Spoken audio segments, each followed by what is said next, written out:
Now, you got issues with the industry. What's going down with the industry, dog? The industry is full of a bunch of sucking, dick riding, bending over the desk ass nigga, straight up like that. Whoever don't like it, bring it, nigga. Bring it. I don't give a fuck. Bring it. Bring it, bitch. They got this new breed of rapper that's paying DJs to play their shit. Right. And, you know what I'm saying? They sucking the record label executives, and it's like there's too much of that going on. Right. You know what I'm saying? Let me be me. Let me be the artist that I am and just play my motherfucking music. You know what I mean? Exactly. Now they want you all up under this, you know, sitting at the going to dinner with them and shit like that, and you know all that favor for a favor shit. I don't get down like that. Look, I give you the music, you give my money. That's it. A lot of the love I had for wanting to be a part of the industry is not there anymore. I don't even associate myself with the industry. You know what I'm saying? I'm not an industry artist. I'm an artist in the industry. I get a little uncomfortable. I get uncomfortable. Like he said something to me one time, a long time ago. He told me he'd take me shopping. I looked at him like, what'd you just say? Let me move, man, before I do something. You're gonna make me mess up the wedding. Oh, that's a nice gesture. Let me get out of no, dude, take me. That's what a guy says to him. Before the headlines ever caught on, DMX was already speaking out about the hidden truths of the music industry, and one person who really seemed to understand him was 50 Cent. DMX didn't sugarcoat things. He openly talked about the harsh reality behind the glamorous image. According to him, many in the business were ready to compromise anything just to make it to the top. He wasn't just guessing, he had lived it. He described coming face to face with what he felt was a deep, unsettling side of the industry. But instead of letting it break him, it strengthened his beliefs. To him, if darkness was real, then light had to be just as powerful. One thing he always stood by: music was his work, not his identity. DMX never allowed the industry to shape who he was. He stayed true to himself, even when it meant walking a harder road, and that's what made him stand out from the crowd. And what did they do? They sold the company. They invited me into a house and they sold it. Yeah, I am mad. You know what I mean? Right, I'm mad. I feel betrayed, man, but it. You know what I mean? It's a business and I'm gonna carry it like a business. But my music is still my fucking music. And you play on my music, you play on my life. You play on my life, nigga, it's gonna disappear. You know what I mean? Yeah, things are definitely changing there, man.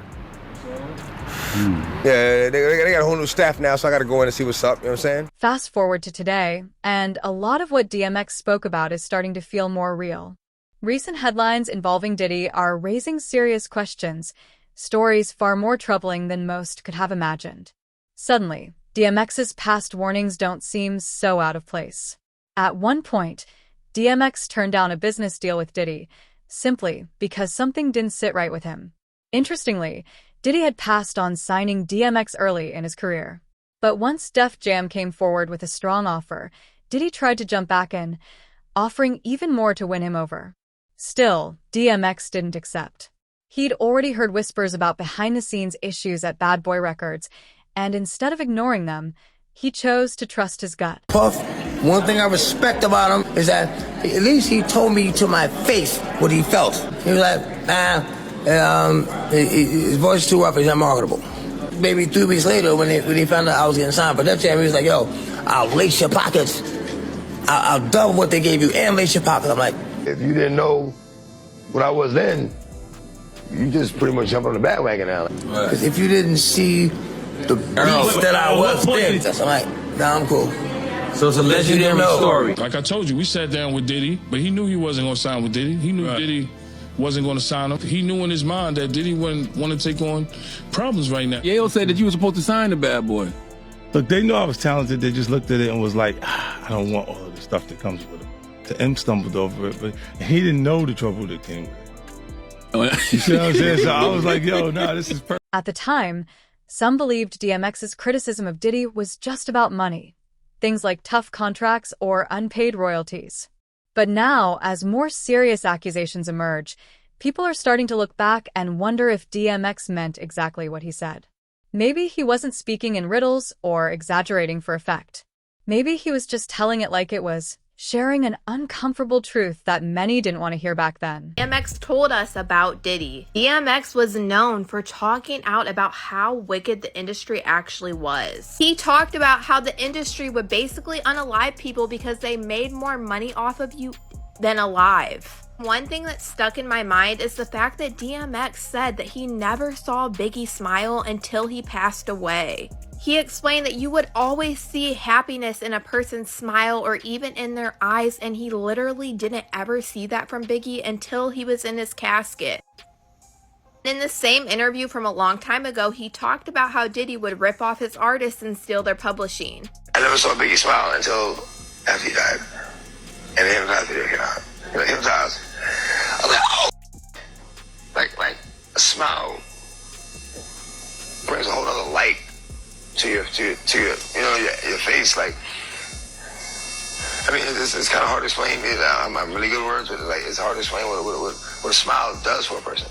Because you don't just smile with your mouth. You smile with your eyes. Like, you know, like a true smile can be seen even if a person is covering their mouth. Well, you know, Locks got signed before I did. Even though I bought the Locks to our riders, you know, they got signed. They were a safer group. You know, Puff signed them. And it was a blessing and a curse because they were sure they were happy about getting signed first, and they were on the Benjamins and shit was going. But then he made them jiggy and put them in suits and made them write lyrics for him and took all that publishing and like, damn. I'm glad I didn't, you know, And this isn't the only thing that DMX talked about. He also talked about how there were people in the industry that basically wanted to take you out to dinner and stuff to get a hold of your music. And you cannot tell me that DMX was not talking about Diddy, because the first thing that I thought of is when 50 Cent said that Diddy asked to take him shopping. DMX even explained how some of these artists would sleep with music executives to get up in the industry. And now that we know how Diddy rolls and what he was doing with people's careers, I almost guarantee you the person that DMX was talking about was Diddy. DMX wasn't just calling out one person. He was shedding light on the bigger picture. He often spoke about the tough choices some new artists faced while chasing a record deal, decisions that had little to do with skill or passion for music. He pointed to a culture where rising stars sometimes felt pressured to make uncomfortable compromises just to get noticed. Quiet talk of questionable deals and behind-the-scenes demands wasn't uncommon, and some of those rumors often circled back to familiar names, including Diddy. Now, with recent claims making headlines, many are starting to piece together what DMX may have been warning us about all along, and realizing he might have been telling a hard truth most weren't ready to face. You think of it now? He was grooming us. It's kind of like you're signing boy band groups and girl band groups because you like one or two of them and you want to see who's gonna go. It's nothing to you but a tax write-off, but you're really searching for a butt the whole time. So he was looking for my butt, Chopper butt, everybody butt. It wasn't nothing about the music. Was like, yeah, I can, you know, and it took off to be bigger than he ever expected it to be. But Puffy coming up, he was just signing a lot of boys. Usher, it was something he figured out that R. Kelly figured out, is we can get them away from the parents. If we could get them alone, isolated, you know, then we can get them. Once you get in a butt, it's like, you on us now. What you gonna say? I got video of me in your butt. Like, how can you ever make another record? You dig what I'm saying? DMX once released a track called The Industry, a bold message that peeled back the curtain on how the music world really worked. In it, he made his view clear. It's not about talent anymore, it's about playing the game. He spoke out against how record labels tried to shape every part of an artist's identity, from their appearance to their sound, and even their personality. Those who didn't conform were often pushed aside. But DMX didn't play by those rules. He proudly declared, "I'm not an industry artist. I'm an artist in the industry." That single line captured his entire philosophy. He wasn't here to be molded. He was here to be real. Now, in 2025, his message feels more powerful than ever. He warned us about what happens when artists give up who they are just to succeed. He warned us about the people pulling strings behind the scenes. And yes, he warned us about Diddy. What's even more haunting? DMX wasn't the only one raising these concerns. Others saw it too, they just weren't always heard. Fucking right, I go to Diddy parties, which is where people like me step in.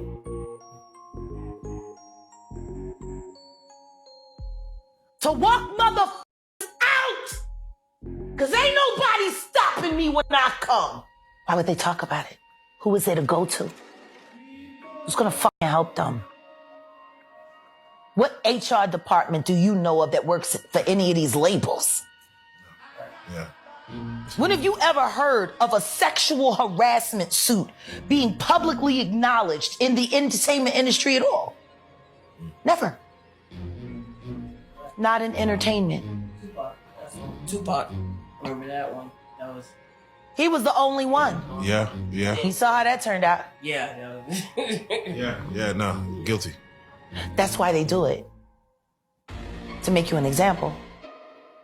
To remind you what they're willing to do to keep things the way they want them. It's intimidation. Can't go to the authorities. They're all bought and paid for. You could try to get a special prosecutor, but they'll just pay somebody to reassign him to another case. Instead of listening to DMX, much of the world dismissed him. He was called unpredictable, labeled as washed up, and his personal battles often became the focus of media coverage. Headlines chose to spotlight his struggles, not his message. Even after his passing in 2021, many outlets framed him as troubled, overlooking the powerful truths he shared and the lasting impact he made on music and culture. Yes, DMX faced real challenges. He openly battled addiction and had run-ins with the law. But one important fact remains: he was never linked to serious accusations involving harm to women or children. No such claims ever shadowed his name. That's a distinction not all industry heavyweights can claim, some of whom continued building their careers while facing far more serious allegations. And now comes the difficult reality. Even with the flood of new revelations, it's still very possible that someone like Diddy might avoid true accountability. To help us understand what this could mean moving forward, let's hear from David Gellman. David Gellman, former prosecutor and a criminal defense attorney. David, welcome. Hey, Mike, good to be here. So in week 2 of testimony, jurors heard from a dozen witnesses as prosecutors try to prove sex trafficking and racketeering.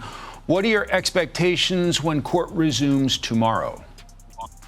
It's going to be really interesting tomorrow when Diddy's third or fourth assistant takes a stand, and she's going to actually corroborate Kid Cudi's testimony from last week, where he said that Diddy and another associate of his bombed his Porsche years ago at his house. Now, you have to have corroboration about that because nobody can put Diddy there. And in fact, nobody even can say Diddy's the actual one who did it. But if they can say that Diddy or an associate of his did it, then you may have a racketeering charge there. Because right now, as it stands, Mike, nothing, and I mean nothing, is sticking to Diddy. Diddy's lawyers are trying to make the case that his escapades do not amount to federal crimes. How difficult is that argument? I think they're doing a fantastic job, honestly. Look, everybody has said, and Diddy's lawyers even said it in their opening statement, Diddy is not a good guy. There's a lot of domestic violence that occurred between him and Cassie in their relationship. However, what we've heard so far from the testimony of Cassie and the other individuals does not amount to the federal charges that he's being charged with right now. I'm not going to say anything that we heard is very good because it's all horrific. However, the state or the government in this particular instance needs to prove beyond a reasonable doubt that he conspired to racketeer, to sex traffic, and to promote prostitution. So far, they're falling way behind in this. And I know there's a lot more to go in this trial because they're saying it's going to be about 8 weeks. But the government really better step on the gas because they don't have a lot more time to go. So the play seems to be maybe admit to a state crime that avoids prison time. Is that it? Yeah, I think so. Look, again, you're hearing about all this domestic violence, but all of that has nothing to do with what Diddy is charged with. There's a possibility, and I'm saying a very strong possibility right now, that Diddy could walk, that he could be spending 4th of July at home having a barbecue. Rapper 50 Cent isn't holding back, especially when it comes to talk of a possible presidential pardon for music mogul Sean Diddy Combs. The conversation began after former President Donald Trump, during a surprise press event at the White House alongside Elon Musk, was asked about Diddy's ongoing federal investigation, which includes serious charges such as racketeering. His response surprised many. He said he'd consider a pardon if Diddy were convicted. 50 Cent didn't stay quiet. He quickly took to Instagram, strongly rejecting the idea. "It's not okay," he wrote. "I'm going to reach out to Trump so he knows exactly how I feel about this guy." In another post, 50 reminded his followers that Trump rarely forgets when someone publicly crosses him. The history between 50 Cent and Diddy has been rocky for years, and the tension still seems very real. In a recent court testimony, Diddy's former assistant, Capricorn Clark, recalled an incident that added more context to their feud. She described a moment years ago, following an MTV event, when Diddy allegedly said to his manager, Chris Lighty, "I don't like all the back and forth, I like guns." The remark, made in an elevator, struck a nerve with 50 Cent, who survived being shot 9 times in 2000. He later mocked the quote online, showing just how seriously he took it. But Capricorn Clark's testimony didn't end there, and what she revealed next in court left many stunned. Explosive testimony in the federal sex trafficking trial against Sean Diddy Combs. Yeah, today jurors heard from Capricorn Clark. She was a former employee of Combs who testified that the music mogul kidnapped and threatened her during her time working for him. Combs has pleaded not guilty to all charges in the case. NBC News entertainment correspondent Chloe Malas is outside the courthouse for us once again in New York City. Chloe, what did Clark say on the stand today? It was incredibly riveting. She was emotional just a few moments ago. She actually apologized to the judge for crying so much. This is a woman who was a personal assistant for Combs at one point and then held various roles on and off over the course of 14 years. And she talked about this one moment from December 2011 when she says that Combs was furious when he found out that Cassie had been cheating on him with musician Kid Cudi. Remember, Kid Cudi, whose real name is Scott Muscudi, he testified last week. And so now we're getting a fuller picture of her version of what happened in December 2011 when Combs allegedly broke into Kid Cudi's house after he found out that Cassie and Kid Cudi were having this relationship. And she says that Combs showed up to her apartment early in the morning with a gun and kidnapped her, forced her to go with him to break into Kid Cudi's home. And then she said that she stayed back in the car and she called Cassie and warned her what was going on. She also says that later that morning she returned to Sean Combs' house after he had her go and get Cassie and bring her to him. She says that that's when she witnessed Combs violently beat up Cassie and her to the point that she fell to the ground in a fetal position, and that he continued to kick all the way from the front threshold of this mansion to the street. And she says that she was so worried for Cassie's life that she actually called her mother, Regina Ventura, and told her to call 911. But this is slightly different, you guys, than what we heard on the stand from Kid Cudi. Also, when we heard Regina Ventura take the stand, we didn't hear about that call from Capricorn Clark. So, it's really interesting for me to sit in this courtroom and you hear little bits and pieces of these alleged events. And so it's going to be really interesting to hear what the jury eventually thinks in a few weeks. And I also want to point out that it looks like the prosecution might actually be running ahead of schedule, and they may only have just about 4 weeks left of their case before they hand it over to the defense. And Chloe, who else are we expecting to see on the stand this week? So today we're expecting to hear from some of the individuals that got to the scene of Kid Cudi's car explosion a few weeks after this alleged kidnapping. Remember, he said last week on the stand that Combs was so angry about his relationship with Cassie going on behind his back that he was behind this Molotov cocktail being put into his Porsche convertible. And we saw pictures of the damage of his Porsche last week. So we're expecting to hear from some of the firefighters and the police officers that were leading this investigation. The tension between 50 Cent and Diddy didn't begin recently. It's a conflict that's been simmering for nearly 20 years. Back in 2006, 50 Cent dropped a track titled The Bomb, where he made a bold and controversial claim, accusing Diddy of having knowledge about the unsolved murder of rap icon Notorious B.I.G. The lyrics sparked intense debate and added serious weight to an already strained relationship. Over time, others connected to the industry have voiced similar suspicions, quietly keeping those decades-old rumors alive. While nothing has ever been proven, the questions surrounding that era haven't gone away. This feud isn't just about music or rivalry. It's deeply rooted in history, unanswered questions, and a growing list of serious accusations that continue to raise eyebrows in 2025. Capricorn testified against Puffy on Tuesday. You was there, right? How did that go from your point of view?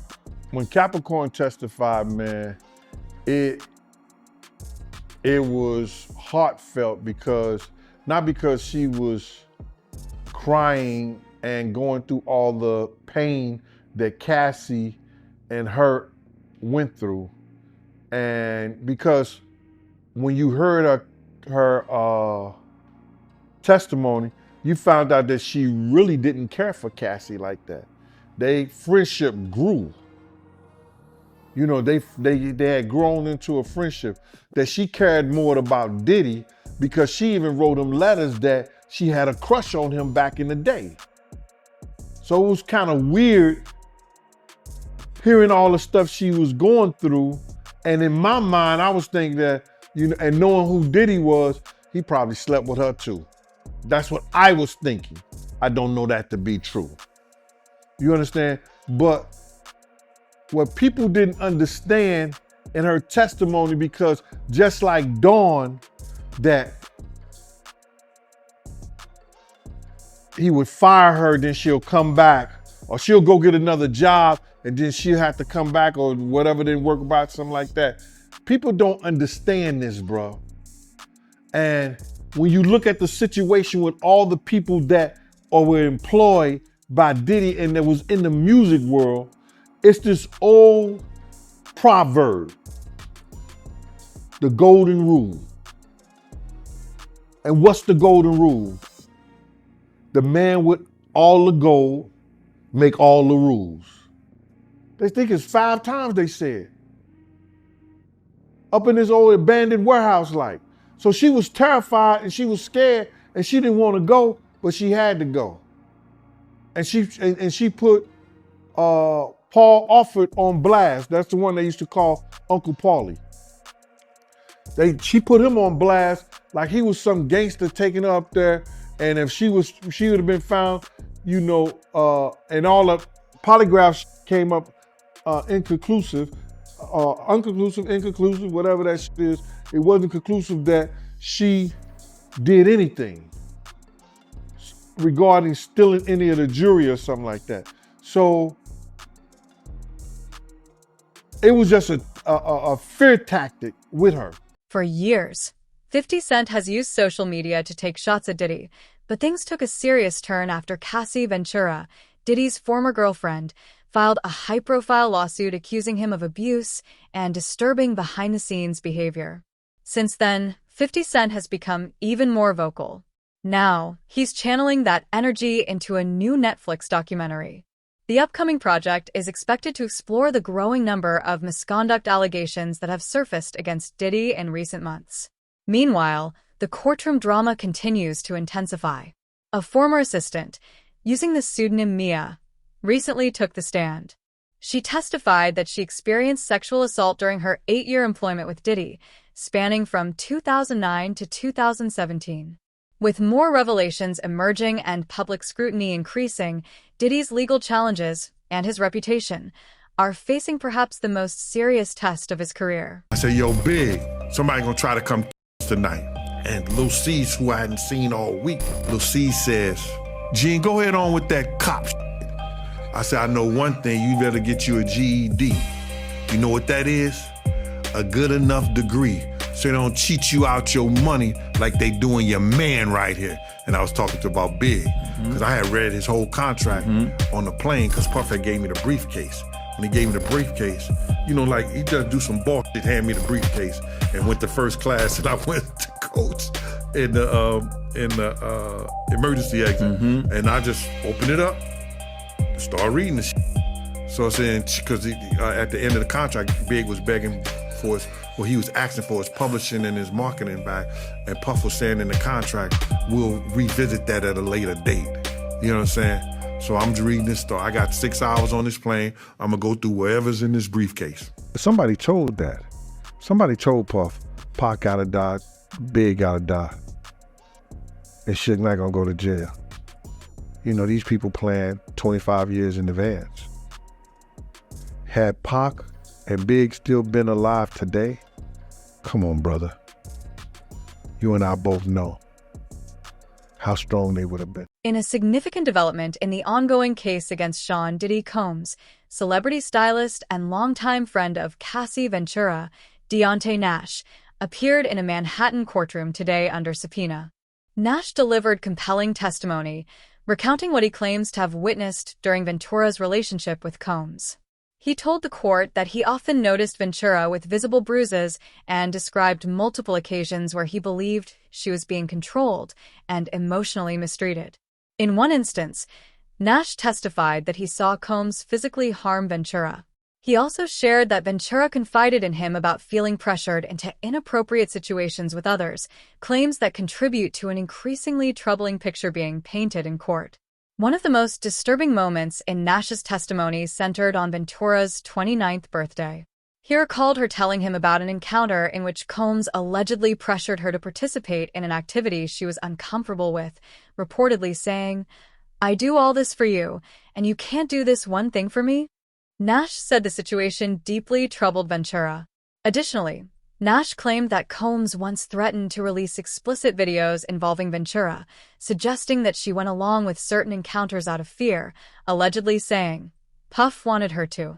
During cross-examination, Combs's defense team challenged Nash's recollection of events, questioning the accuracy of some allegations and asserting that Combs's control over Ventura's image was strictly professional.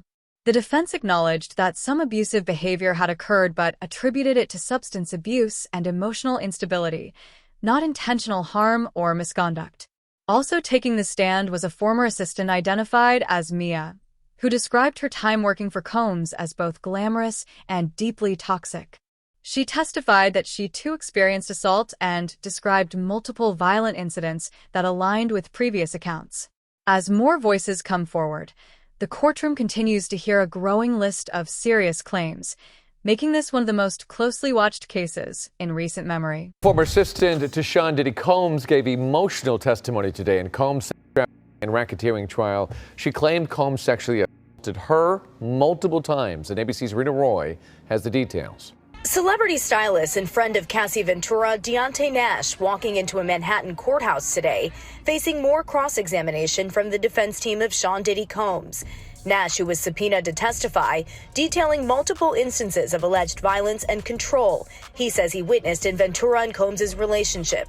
He testified he often saw Ventura bruised up and that he once witnessed Combs beating Ventura. He told jurors Ventura confided in him how Combs pressured her into unwanted sex with male prostitutes, and that he knew her to spend nights with Combs in hotel rooms against her will, including one time on her 29th birthday when Combs allegedly told her, "I do all this for you, and you can't do this one thing for me," apparently referring to her not wanting to participate in a freak-off. Nash said another time Combs threatened to release sex tapes of Ventura, telling the jury that Ventura said she didn't want to have sex with those guys in the tapes, but she did it because, quote, Puff wanted her to. The defense questioning Nash's recollection about certain incidents, including that alleged bloody. And when Nash testified that Combs controlled everything about Ventura's appearance, defense attorneys suggested it was a business decision rather than an element of coercion. Combs' team has conceded that he was abusive, but that the violence was due to drugs and jealousy, and not about him forcing her into sex. A former assistant of Combs taking the stand under the pseudonym Mia, telling jurors about the times Combs allegedly forced himself onto her sexually. She says working with him was exciting, but chaotic and toxic, talking about multiple instances of alleged violence. Now, Combs has pleaded not guilty to all charges against him and has maintained that all sexual encounters were consensual. During cross-examination, Sean Diddy Combs' attorney, Brian Steele, took an aggressive approach, reading aloud past text messages and social media posts that appeared to show the witness expressing affection toward Combs. The tactic quickly drew objection from the prosecution.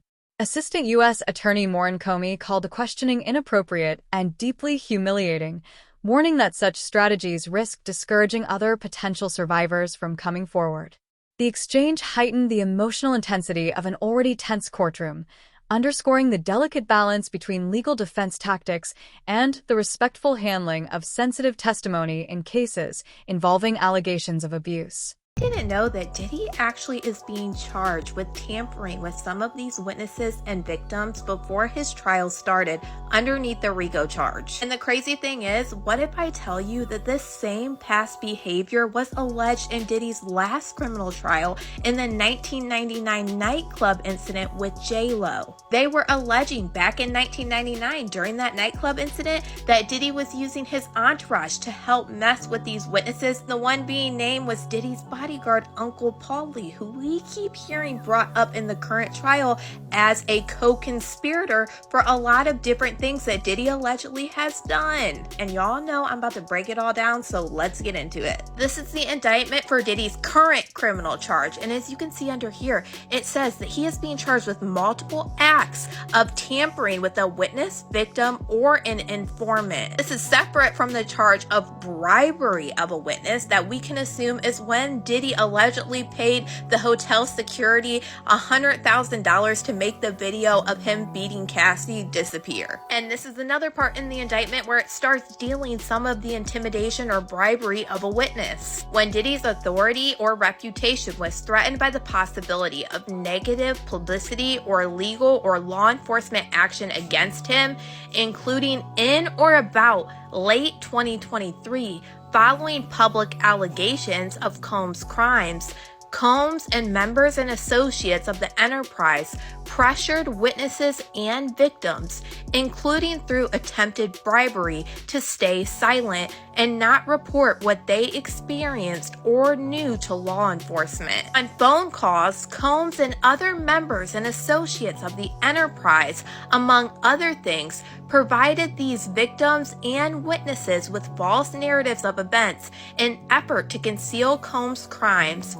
Combs caused these calls to be recorded on at least 2 occasions. If you'd like, I can start by preparing 3 versions of one of the rewritten sections: YouTube, TikTok, and Instagram formats. Just let me know which topic or moment you want to test it with.